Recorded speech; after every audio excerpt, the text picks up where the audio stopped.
There are numerous videos on the internet of people looking straight towards the tornado, but you can't see anything. It's just a massive black wall. Truly terrifying.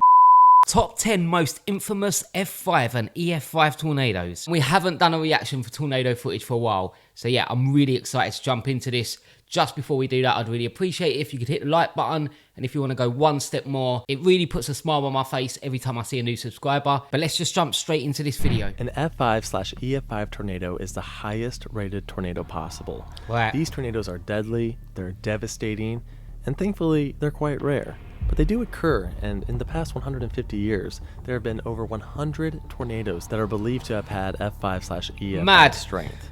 And today we're going to do a top 10 list on what I think are the most significant of these tornadoes. What do I mean by significance? Well, essentially I'm talking about the top 10 most famous tornadoes. Whether that's due to the amount of damage it caused, the amount of fatalities, iconic footage that was captured of the tornado, perhaps the lore behind a specific tornado. What are the tornadoes that have really captured the general public's fascination? That's what we're talking about today. Let's get into it. I really like these videos. I'm excited. With number 10, we're starting off with the April 27th, 2011 super outbreak, specifically looking at the Hackleburg Phil Campbell EF5 tornado. The 2011 super outbreak remains the largest and costliest tornado outbreak on record, with over 260 confirmed tornadoes and 324 fatalities. On that day, there were 4 EF5 tornadoes. We haven't had an EF5 tornado since 2013, and there were 4 on this day alone. A truly insane day for weather. The deadliest and most destructive of all these tornadoes was the EF5 that struck the communities of Hackleburg, Phil Campbell, Tanner, and Harvest in Alabama, and then Huntland in Tennessee. Overall, 72 lost their lives and over 145 were injured. Peak wind speeds were estimated to be in the 210 mile/hour range, and the event lasted for over 2.5 hours, traveling 132 miles. 132 miles is a very long distance for a tornado. The EF5 damage mainly occurred in Hackleburg and Phil Campbell. Here's an example of the damage in Phil Campbell. A house completely swept off its foundation. Here's another similar example in Hackleburg. This EF5 makes the list because it's probably the most significant tornado of the 2011 super outbreak. Although you could make an argument for the EF4 that struck Tuscaloosa and Birmingham. Quick honorable mention to the Rainsville, Alabama and Smithville and Philadelphia, Mississippi EF5s from that same day. Moving on to number 9 with the catastrophic tornado that occurred only 2 years later on May 30th, 2013. Yes, we're talking about the Newcastle Moore EF5 tornado that resulted in 24 fatalities and 212 injuries. This tornado began northwest of Newcastle around 3 p.m. local time. It quickly strengthened, and within 5 minutes, the National Weather Service declared a tornado emergency for southern Oklahoma City. Tornado emergency is now coming. We do have a tornado emergency. This is a tornado emergency. This is higher than a tornado warning. I've just got to be honest. If that's something that you just hear on your normal news channel, that's got to be scary. That must be scary. I've seen a lot of hook echoes in my day, but none quite as well defined as the 2013 Moore EF5. Just take a look at this, and look at that debris ball.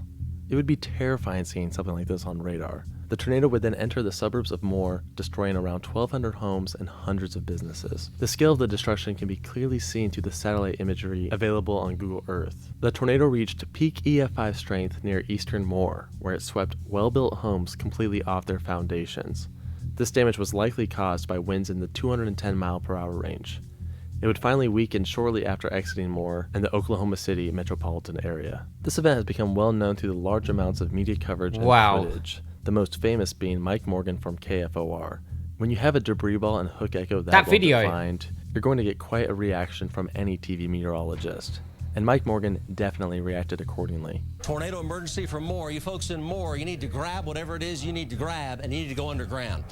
Bottom line, grab your kids, grab your loved ones, grab your friends, or just get out of the way. Overall, the event lasted 39 minutes, traveling 30 miles, which is quite a bit shorter than our last entry, the Hackleburg Phil Campbell EF5, but it occurred in such a densely populated area. Also worth noting, this is actually the most recent EF5 tornado. We haven't had an EF5 tornado in over 10 years.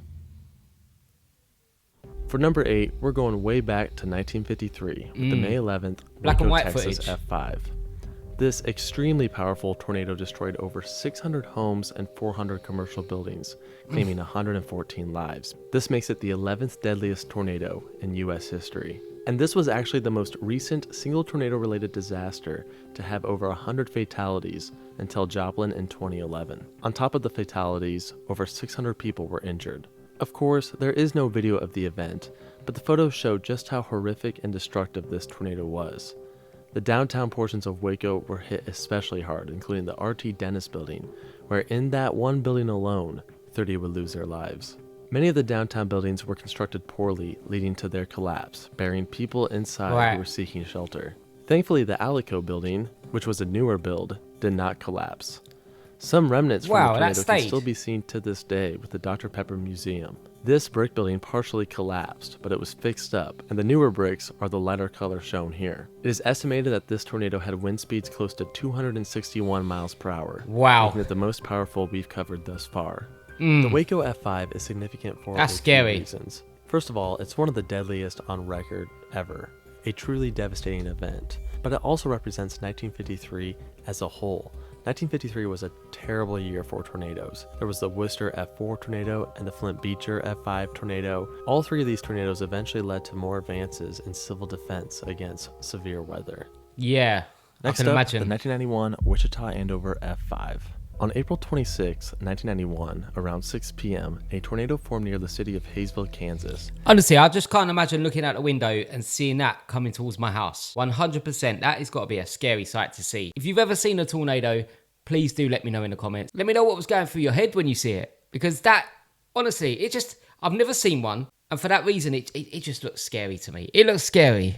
It quickly intensified to an F3 level where it began to leave a path of destruction through the southern suburbs of Wichita. It then crossed the Kansas Turnpike and destroyed the Greenwich Heights subdivision, creating damage in line with F4 tornado strength. Growing in intensity, the tornado entered the McConnell Air Force Base, where it narrowly missed 10 B-1B bombers worth $280 million each. Wow. 2 of these bombers were equipped with nuclear warheads. No way. The tornado destroyed several buildings within the Air Force Base before continuing on towards Andover. As it approached Andover... Do you know what? That's just made me think, has a tornado ever hit a nuclear power station? I never really thought about that before, but you've got nuclear power stations, and surely they've got to be in areas where tornadoes go. Yeah, let me know in the comments if you know that. The tornado completely swept well-built houses off their foundations on par with F5 level damage. At the same time, the tornado sirens in the city failed to activate. Thankfully, police officers quickly entered the Golden Spur Mobile Home Park, informing the residents to seek shelter. This action saved dozens, maybe hundreds of lives, as just 10 minutes later, the trailer park took a direct hit. In the end, there were 17 fatalities and 22 injuries. The 1991 Andover tornado is definitely one of the more well-known F5s. One reason why the tornado has become so iconic is due to it occurring around the same time camcorders became more affordable and abundant in the general population. Most people around that time had video cameras, so for that reason there's a ton of footage of the tornado, including the famous Duke Evans footage, and what might be one of the most famous pieces of tornado footage ever, the McConnell Air Force Base footage.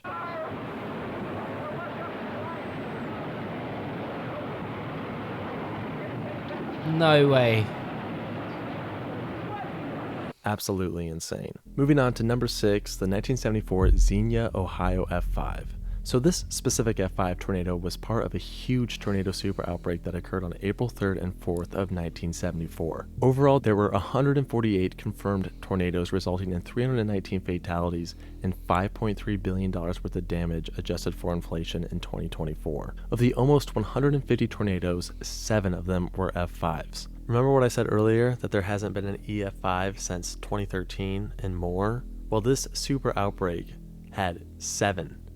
Arguably the most significant of the F5 tornadoes was the one that hit Xenia, Ohio on April 3rd, resulting in 36 fatalities and over 1,100 injuries. This tornado lasted for 39 minutes, traveling about 30 miles. We do surprisingly have footage of this tornado. 16-year-old Xenia resident Bruce Boyd captured the multiple vortices of the tornado using his Super 8 8mm camera. Audio was also recorded using a tape recorder by Mr. Broke Shoulder. Since the video is silent, the recorded audio by Broke Shoulder is often paired together with the video from Boyd.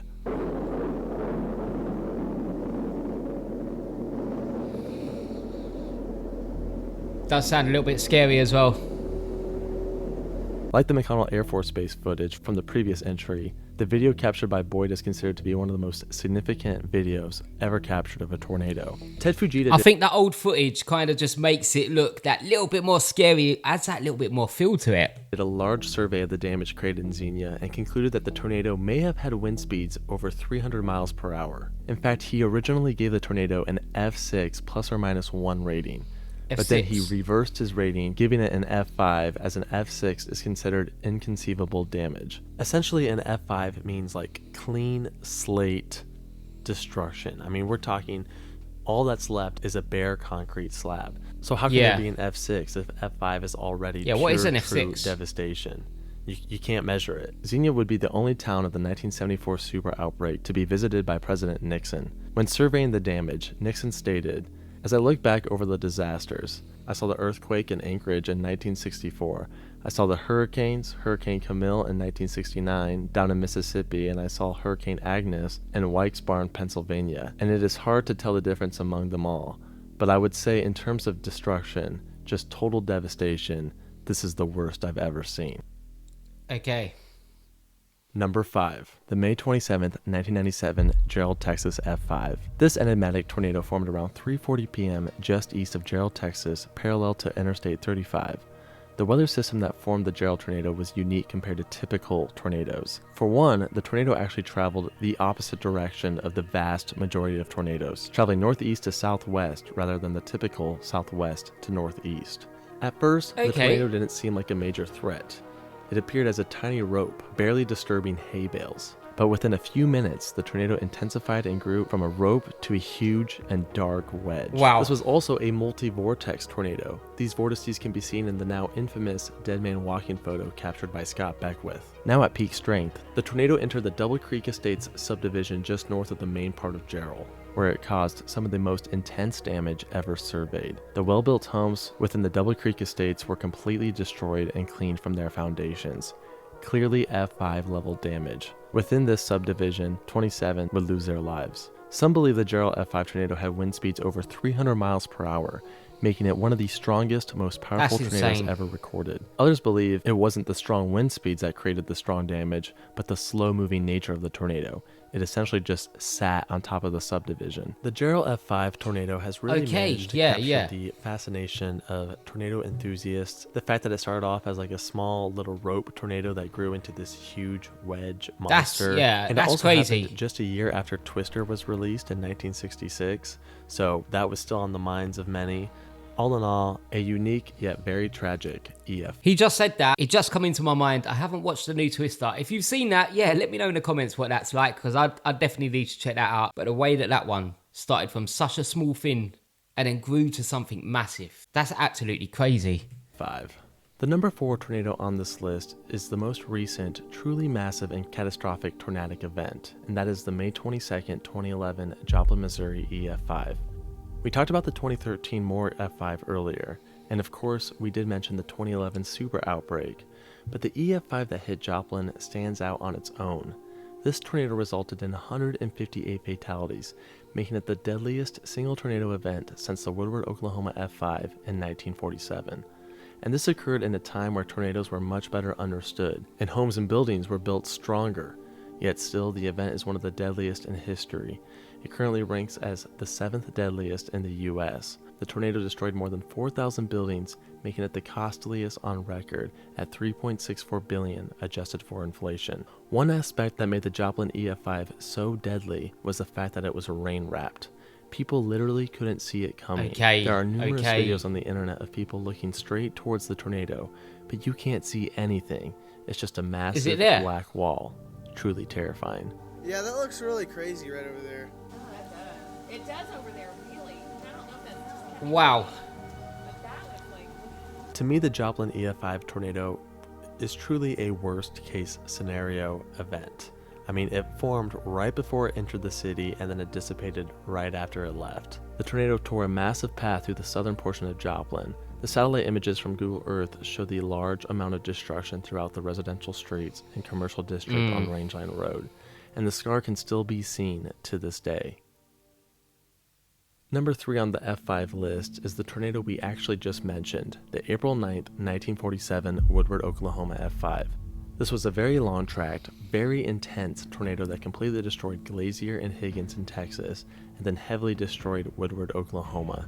The tornado path was at least 98 miles and could have been as long as 200 miles. However, experts are unsure if the path is just the result of one tornado or a series of tornadoes. 17 died in Glacier, 51 died in Higgins, and 107 died in Woodward.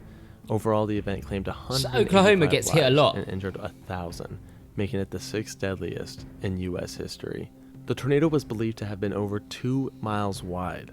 The destruction in Woodward, Oklahoma was catastrophic. Over 100 blocks of the city were pulverized. There's also a bit of lore behind the Woodward tornado.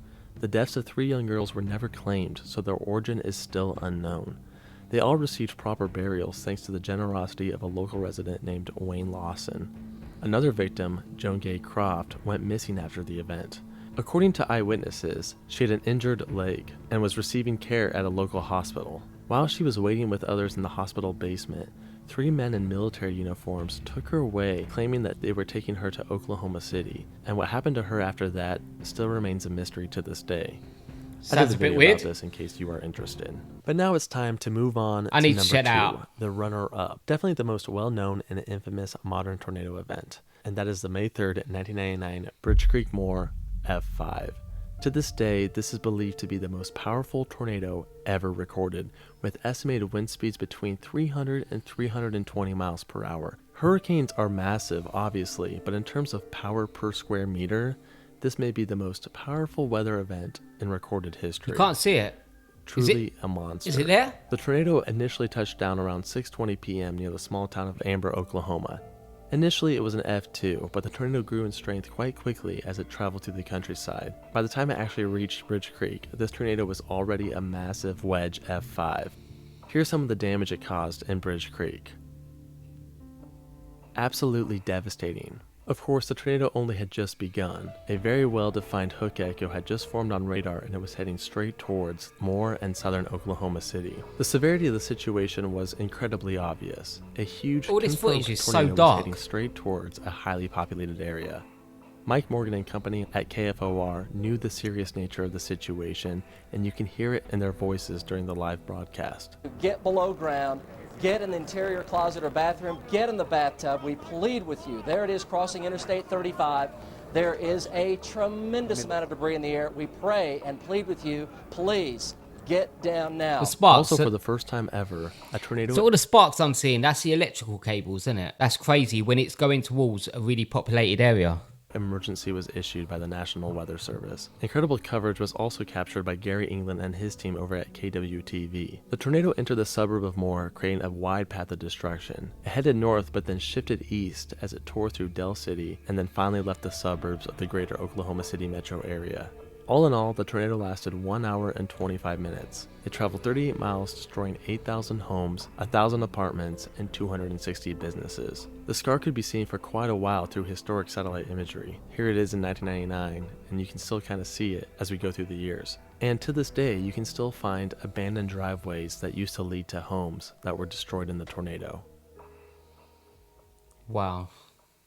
The tornado is significant That's shocking. because it really was a worst-case scenario, kind of like Joplin from earlier. Many had feared that something like this would happen towards Oklahoma City, and on May 3rd, 1999, it did. The footage from KFOR, especially the scene with the horizontal vortices where Mike Morgan is left speechless, is still one of the most insane and heartbreaking pieces of tornado footage in existence. You possibly can. That's an F. Look at the horizontal vortex. That is an F4 to an F5. Just go get safe. Oh my gosh. 89, South 89.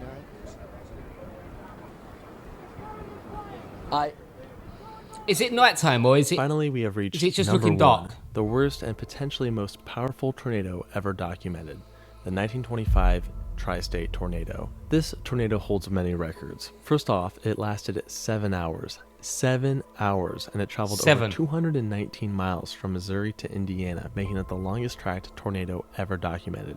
And it's also the deadliest in U.S. history, with 695 fatalities and over 2,000 injuries. Some of the hardest hit communities were Murfreesboro, Illinois, where 200 died, DeSoto, Illinois, where 60 died, West Frankfort, Illinois, where 102 died, Griffin, Indiana, where 44 died, and Princeton, Indiana, where 38 died. The tornado was likely rain-wrapped. Witnesses claimed they couldn't see the actual funnel. To them, it just appeared as a dark cloud on the ground, destroying everything in its path. Very similar to Joplin and the Woodward tornado that we talked about earlier. There were other witnesses who say they saw two funnels circulating around each other, confirming that it did indeed have multiple vortices. Of course, it's always difficult to confirm a tornado Fujita rating prior to the 1970s, but there were reports of homes being wiped off of their foundations, and even railroad tracks being torn up from the ground. With these reports, experts like Thomas Grazoulis and Ted Fujita himself have retroactively given this tornado F5 status. This event almost has a mythical aspect to it. It was almost 100 years ago, so we just don't know what happened. Like, we don't know if it was a single tornado or a series of tornadoes. We don't know if it was a truly large and powerful F5 or if all the buildings in its path were just poorly built. We just don't know anything about it. There are photos, and of course we know about the mass casualties, but no one really knows for sure what happened. Like I said earlier in the video, we have not had an EF5 tornado for over 10 years, and this is a good thing, and I hope this streak continues for a long time. But we are going into tornado season, so be sure to be weather aware, know your tornado safety procedures, and with that said, thank you so much for watching. We'll see you in the next video. Absolutely amazing video. Really enjoy checking out these videos. There is some scary tornadoes in that. The ones you can't see are the most scary. They are absolutely scary. Like I said earlier, if you've seen a tornado, do let me know what it was like. Do let me know what was going through your mind. I just can't imagine what it'd be like to see a tornado. It seems like it would be a very scary experience. But thank you so much for checking out the video with me. I really enjoyed checking it out and finding out a little bit more about tornadoes. If you enjoyed the video as well, I'd really appreciate it if you could hit the subscribe button. It massively helps out the channel. We're growing. But for now, I'll catch you on the next reaction.